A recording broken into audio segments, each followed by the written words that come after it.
1% छोड़ो, 0.01% भी फायदा नहीं है। प्योर सत्यानाश की स्कीम है, प्योर आपके बच्चों की, आपके समाज की, आपकी बर्बादी का ऐलान है ये।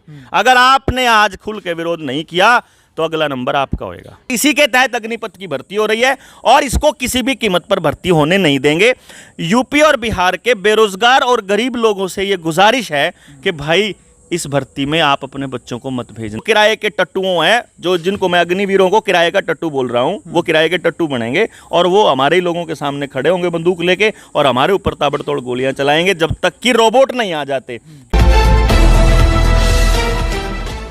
नमस्कार, मैं हूं अजय भारद्वाज और आप इस समय ग्राउंड मीडिया देख रहे हैं। और आप सभी को पता है कि देश का जो युवा नौजवान इस वक्त आग बबूला, क्योंकि अग्निपथ योजना को लेकर के वो तैयार नहीं है, एक्सेप्ट नहीं कर रहा अग्निपथ योजना की जो प्रक्रिया की 4 साल के बाद फौजी रिटायर हो जाएंगे। क्योंकि 4 साल की फौज के लिए उसको लगभग 5 से 7 साल कड़ी मेहनत करनी पड़ती है। वो कह रहा है कि मैं 4 साल की फौज की नौकरी के लिए 7-8 साल मेहनत क्यों करूं। लेकिन बीजेपी सरकार कह रही है कि देश हित के लिए और राष्ट्रीय हित के लिए इस योजना को लागू करना अत्यंत आवश्यक था, इसलिए हमने ये योजना है वो लागू की है। 2-3 मुद्दे हैं, उन मुद्दों को लेकर के डॉक्टर देवेंद्र बलारा इस वक्त मौजूद हैं। परिचय के मोहताज नहीं, क्योंकि मीडिया सोशल मीडिया के ऊपर बहुत सारी वीडियो इनकी वायरल हुई थी सोशल मीडिया के ऊपर। देवेंद्र बलारा, सबसे पहले तो ग्राउंड मीडिया में स्वागत आपका। राम राम भाई। धन्यवाद अजय भाई। कैसे हैं? ठीक है, एकदम बढ़िया। सबसे पहला प्रश्न है, अग्निपथ योजना को लेकर के इतना बड़ा बवाल क्यों है? जब बीजेपी एक दावा कर रही है, देश के प्रधानमंत्री दावा कर रहे हैं, आर्मी के चीफ दावा कर रहे हैं कि राष्ट्रीय हित और देश हित के लिए ये बहुत ज़रूरी थी। देश का प्रधानमंत्री तो 50 दिन में नोटबंदी ठीक करने की भी दावे करे था जी। जीएसटी पे भी कहता है कि सब कुछ ठीक हो जाएगा, एक देश है एक टैक्स लग जाएगा जी।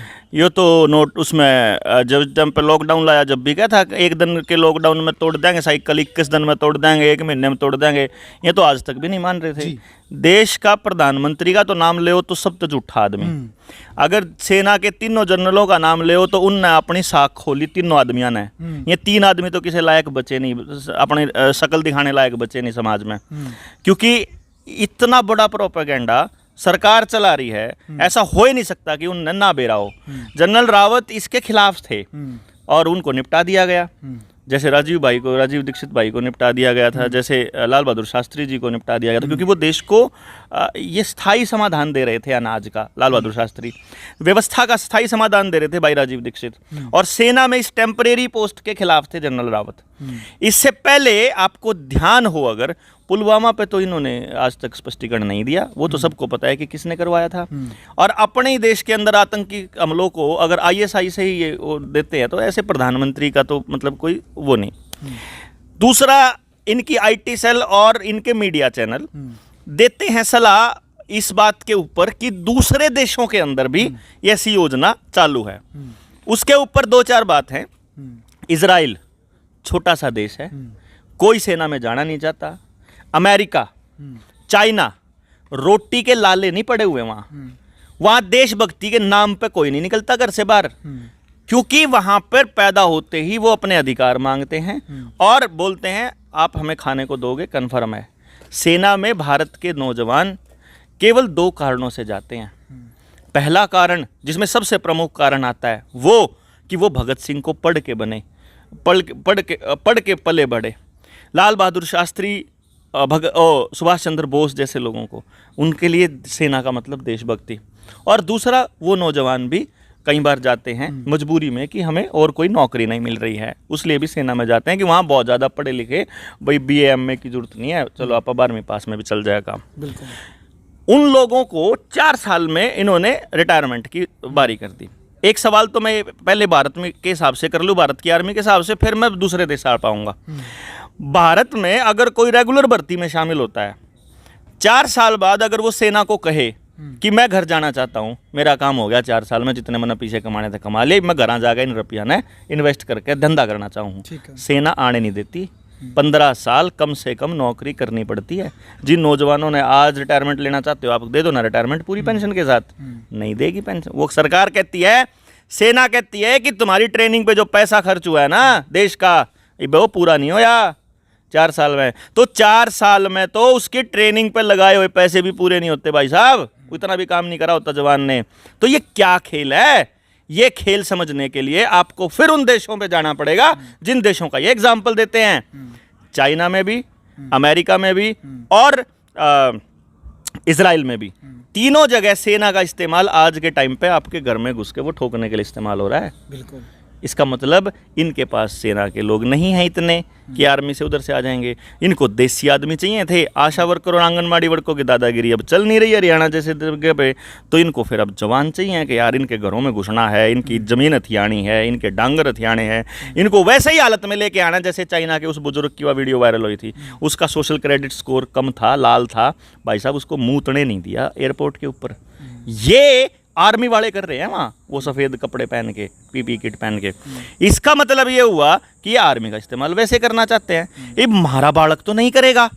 हमारा जो बच्चा है, हरियाणा पंजाब का जो बच्चा है, उसने ना जाट आंदोलन में अपने लोगों के ऊपर गोली चलाई, ना किसान आंदोलन में अपने लोगों पर गोली चलाई कि भाई हमारे आदमी हैं, इनके ऊपर गोली नहीं चलाएंगे।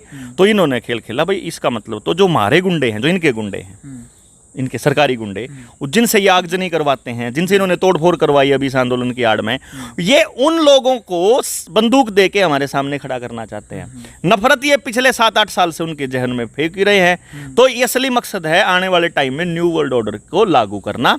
और उन देशों की कहानी सुन लो भाई।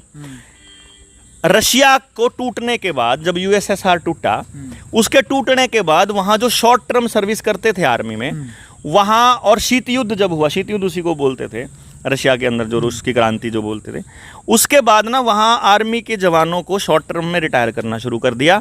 और एक कॉन्सेप्ट में बढ़ोतरी हुई जो 2020 में CSIS की एक रिपोर्ट आई थी, जिसने कहा कि शीत युद्ध के बाद प्राइवेट सिक्योरिटी कंपनी और प्राइवेट मिलिट्री कंपनी, इनमें तादाद में बहुत बढ़ोतरी हुई। तो हुआ क्या कि जो रशिया की जो आर्मी के जवान जो ट्रेंड थे, उन्होंने बाहर आके जो रशियन माफिया था उसके शूटर्स बनना शुरू कर दिया। कुछ लोगों को इंडिपेंडेंट काम करना था तो उन्होंने अपनी माफिया एजेंसी खोल ली, तो वो लोगों से वसूली करना शुरू कर दी। और कुछ तो प्रोफेशनल शूटर्स बन गए। क्यों? आर्मी के अंदर ये खेल है। अभी आपको अगर मैं बताऊं, प्रियव्रत फौजी अगर आपने नाम सुना हो, जो मुस्सेवाड़ा हत्याकांड में पकड़ा गया, उसके पास AK-47 automatic assault rifle, 8 grenade, rocket launcher और 4 ऑटोमेटिक पिस्टल मिली है। वो आदमी शॉर्ट टर्म सर्विस करके आया था आर्मी में, कोटे से, खेल कोटे से भर्ती होया था वो ना। क्योंकि इन चीज़ों को चलाने का एक्सपर्ट है, इसका मतलब माफिया इस्तेमाल करेगा, ये साफ दिखाई दे रहा है। कारण क्या है कि आदमी को 2 चीजें चाहिए, जीवन यापन और सम्मान।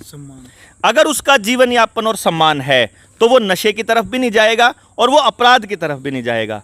लेकिन इन दोनों चीजों को नहीं देंगे हम लोग। हमारे बच्चे को हमारे माँ बाप गालियां देते हैं रोज की, तेरे बस का कुछ नहीं, तेरे पे कोई पेपर नहीं पाटा, जबकि बालक की कोई गलती नहीं, थार पे सीट ही नहीं है, सरकार कुछ काम ही नहीं कर रही, उस बच्चे को रोज गालियां दी जा रही है। तो मोबाइल पे बेचारा नशे का आदी, मोबाइल का आदी या फिर नशे का आदी, और बाद में फिर वो अपराधी बनने की तरफ चल पड़ता है।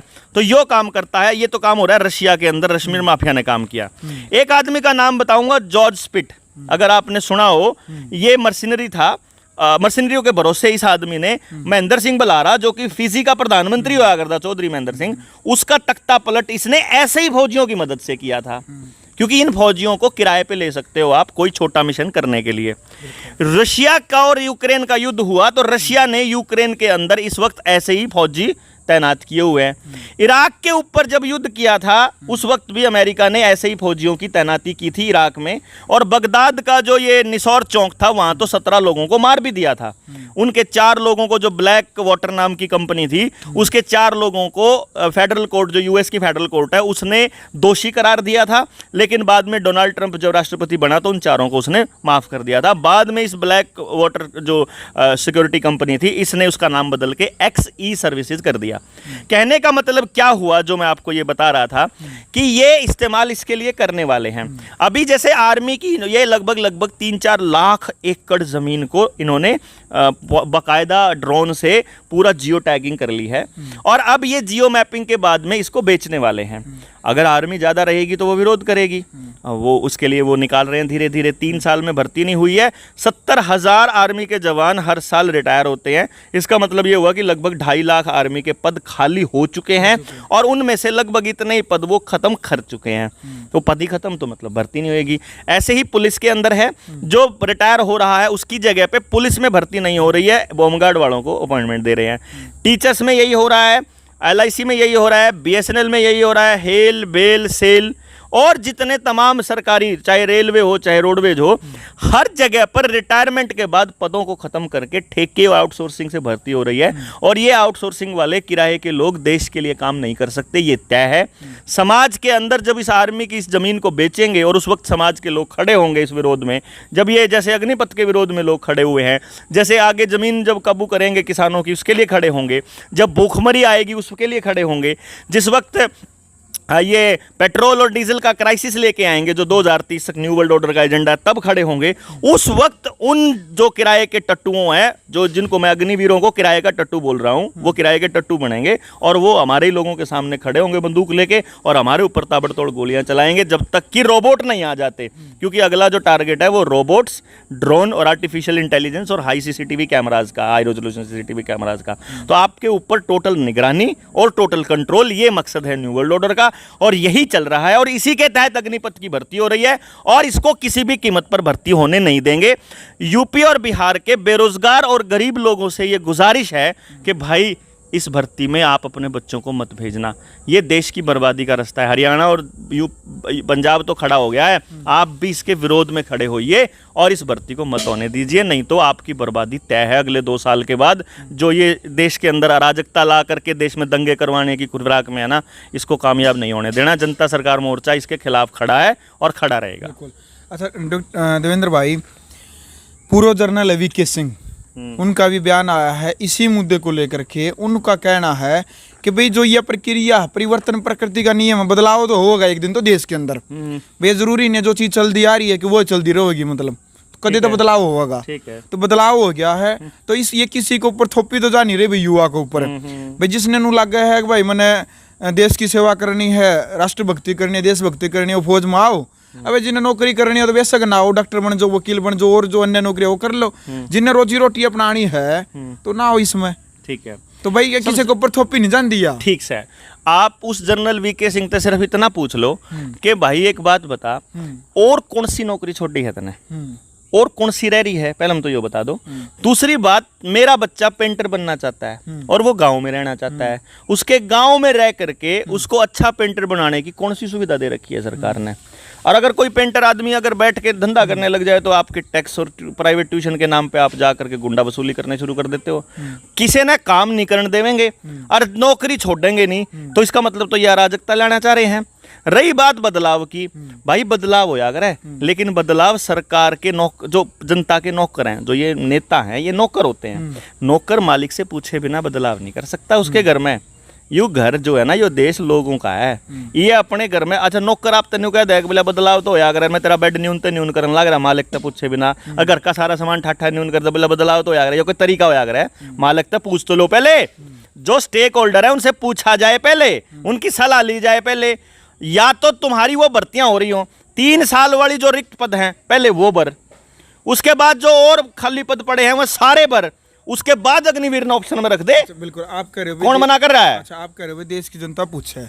हाँ, देश की जनता ने तो देश के प्रधानमंत्री बना रखे हैं ना, ईवीएम ने बना रखा। अच्छा ईवीएम ने बना रखा। हाँ, कोई उद्योगपतियों ने बना रखा, एडवर्टाइजमेंट एजेंसीज ने बना रखा, PR एजेंसीज ने बना रखा, जो सोशल जो ये जो बड़ी जो मेन स्ट्रीम मीडिया है उनके PR लोगों ने, उनके मालिकों ने बना रखा, क्योंकि उनके अंदर इन्वेस्टमेंट इन अंबानी अडानियों का इनने बना रखा। अगर जनता का नौकर होता, अगर जनता का बनाया होता तो इसकी औकात थी कि वो आकर के इतनी हरामखोरी करता कि हमारे ऊपर जबरदस्ती के कानून थोपता। नेशनल हेल्थ बिल जैसे कानून जो आने वाले टाइम में लेके आने वाला है, खेती के कानून, बर्बादी के कानून थे सब कुछ। और ये जो पिछला मॉडल APLM एक्ट होया, चाहे भूमि अधिग्रहण बिल होया, चाहे पानी वाले कानून होए, चाहे खेती वाले कानून होए, चाहे ये अभी बिल बीज वाला कानून आया। पंजाब में क्यों नहीं भाई ईवीएम काम करे? पंजाब में आम आदमी पार्टी आ गई, ओडे भी कर ले। तो केजरीवाल उसे का तो आदमी है, संघ का है। तो देखो बीजेपी, कांग्रेस और आम आदमी पार्टी पे अगर आप इस लड़ाई को लेके जाओगे तो आप हार जाओगे।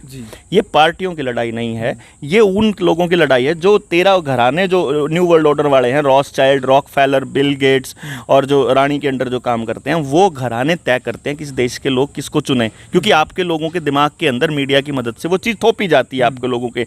तो इसका मतलब ये हुआ कि यहाँ राहुल गांधी यार मुंह पे लगा के घूम रहा है, कांग्रेस की सरकार में यही सब हो रहा है। अरविंद केजरीवाल यो करने लग रहा है, डिजिटल मीटर लगाने लग रहा है, सीसीटीवी कैमरे वहां लगाने लग रहा है। दिल्ली के अंदर वो मोहल्ला क्लिनिक बनाए लोगों के घरों घरों तक जाकर के केमिकल ठोकने के लिए। खुद तो अपना इलाज बेंगलोर में करवा रहा है वो अरविंद केजरीवाल, और लोगों को केमिकल ठोक रहा है उनके अमेरिकन माफिया के। हमारे पास जब नेचुरोपैथी जैसी, आयुर्वेद जैसे ऐसे रामबाण पड़े हैं होम्योपैथी जैसे, तो ये कबाड़ क्यों खिला रहे हो अपने लोगों को, ये समझ में नहीं आता। और ये कबाड़ खिलाने में सबसे आगे है केजरीवाल। वहां तो 2000 का चालान था खुले मुंह का, 500 का अगर हरियाणा में था तो, अगर राजस्थान के अंदर 500 का था तो। भाई साहब, चाहे ममता बनर्जी हो, चाहे उद्धव ठाकरे हो, चाहे कोई जयंत चौधरी हो, चाहे कोई ये यादव हो, अखिलेश यादव, चाहे मायावती हो, चाहे अपना हुड्डा हो, चाहे चौटाला हो, चाहे ये जो से यादव पादव थे, ये जो से आदमपुर वाले थे, ये खुर्जेवाड़ा थे, खैल जाती, ये सारे के सारे भाई साहब इनकी हिम्मत नहीं है एक भी शब्द उठा दें इसके खिलाफ में। न्यू वर्ल्ड ऑर्डर है यो, इसमें सरकार जनता की नहीं आने देंगे। ये करिश्माई पॉलिटिक्स की क्या जरूरत है भाई? एक बात देखो, जनता की सरकार होती है लेकिन चुनता कौन है उसको? मोदी चुनेगा टिकट किसको मिलेगी, अरविंद केजरीवाल बताएगा टिकट किसको मिलेगी। जनता कुछ भी सोचे, मजबूरी में अगर वो उस करिश्माई पॉलिटिक्स को लाना चाहते हैं तो उसको मजबूरी में उस निशान पे मोहर लगानी पड़ती है, आदमी पे मोहर नहीं लगा रहे। हमारे देश के लोग मुद्दों को नहीं चुन रहे, हमारे देश के लोग इंसान को नहीं चुन रहे, वो पार्टी के निशान को चुनते हैं। तो पार्टियों की सरकार है, कंपनियों की सरकार है, मीडिया की सरकार है, उद्योगपतियों की सरकार है, लोगों की सरकार नहीं है। लोगों की सरकार होती तो लोगों के बीच के आदमी वहां पहुंचते और लोगों की आवाज उठाते, इनकी हिम्मत ना होती ऐसे बोलने की। भाई सीएम खट्टर का कल ट्वीट आपने भी देखा होगा सुबह सुबह, उन्होंने कहा जो 4 साल के बाद जो अग्निवीर लौट करके आएंगे, रिटायरमेंट आएंगे, मतलब मैं गारंटी देता हूं कि उनको नौकरी पक्का देंगे हमारी हरियाणा सरकार में। पुराने फौजियान दे दो, जितने आ रहे हैं उन सारे दे दो, और जितने रिटायर हो लिए बालक जो बाकी महकमा में, उनकी भर्ती पूरी कर दो। उसके बाद ही इस ट्वीट का कोई वैल्यू है, नहीं तो इसे कुतरों में भोंक दे रहा, अगर इनका कोई मोल नहीं। अच्छा, जो भाई अग्निपथ जो योजना, तो इसका मतलब आपका टोटली आंकलन आपका ये है कि भाई इसमें 1% भी फायदा नहीं है। 1% छोड़ो, 0.01% भी फायदा नहीं है। प्योर सत्यानाश की स्कीम है, प्योर आपके बच्चों की, आपके समाज की, आपकी बर्बादी का ऐलान है ये।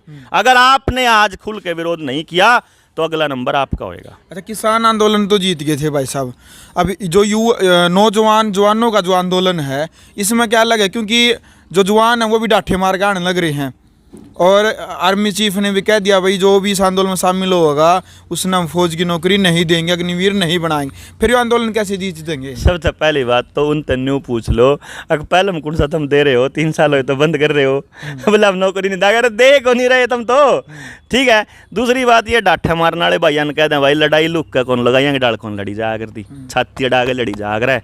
अगर जवान बनने का शौक है ना, अपनी औलाद ने बना लियो, अग्निवीर बनना और जज सैनिक बनाना हो तो जरूरी है खुद। अरे भाई उन जो नौजवान है उनका साथ दे दियो।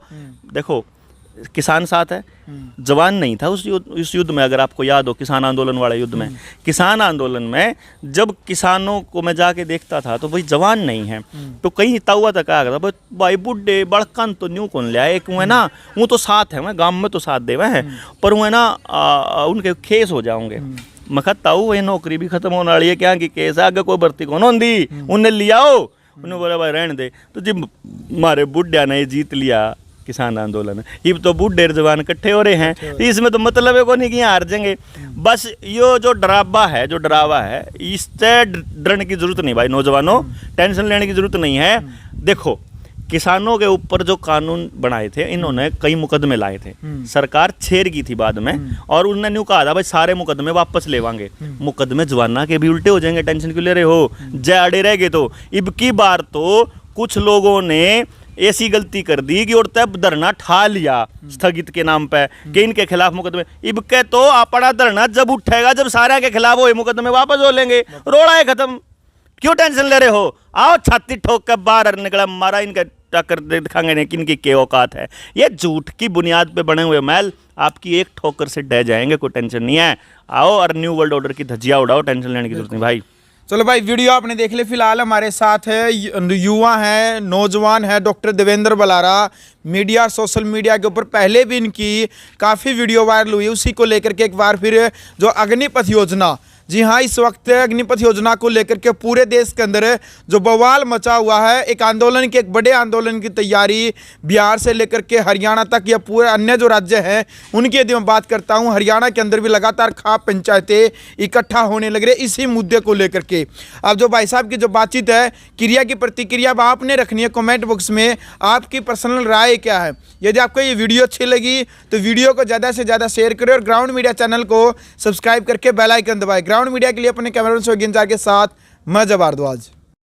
राष्ट्र निर्माण की जानकारी के लिए ग्राउंड मीडिया चैनल को सब्सक्राइब करें और शेयर करें।